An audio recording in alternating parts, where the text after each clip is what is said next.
बेताल पचीसी की 20वीं कहानी। बालक क्यों हंसा। चित्रकूट नगर में एक राजा रहता था।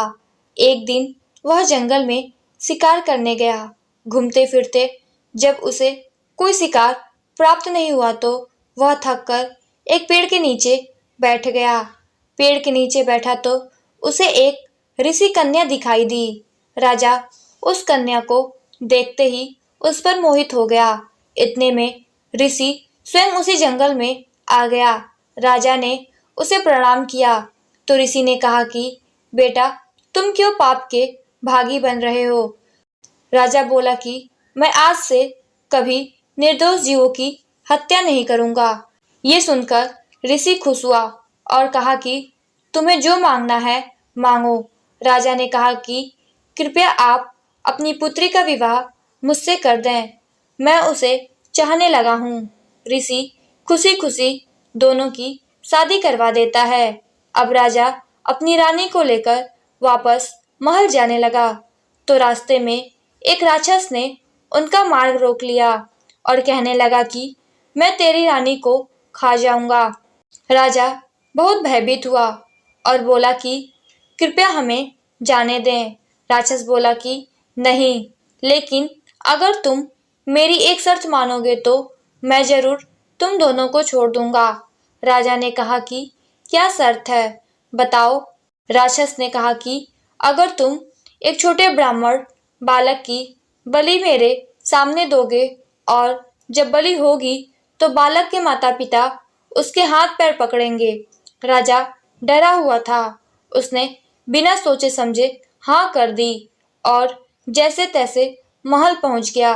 महल जाकर उसने सारा हाल अपने दीवान को बताया तो दीवान ने कहा कि आप चिंता न करें राजन, मैं कोई उपाय करता हूँ। दीवान ने एक 7 वर्ष के बालक की सोने की मूर्ति बनाई और पूरे गांव में उसे घुमाया और ऐलान कराया कि जो भी एक 7 साल के ब्राह्मण बालक की बलि देगा और बलि के समय उसके माता पिता उसके हाथ पैर पकड़ेंगे, उसे ये सोने की मूर्ति भेंट दी जाएगी और 100 गांव उपहार में दिए जाएंगे। दीवान की ये बात एक ब्राह्मण बालक ने सुनी और अपने माता पिता से कही, लेकिन माता पिता नहीं माने।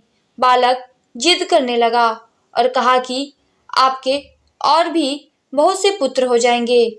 मेरी बलि से आप लोगों की गरीबी दूर हो जाएगी और सबसे बड़ी बात ये कि मैं राजा के दुख की घड़ी में काम आ सकूंगा।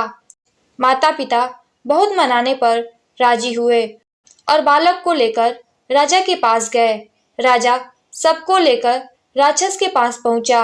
राक्षस ने बालक की बलि देने के लिए तलवार उठाई तो बालक हंसने लगा।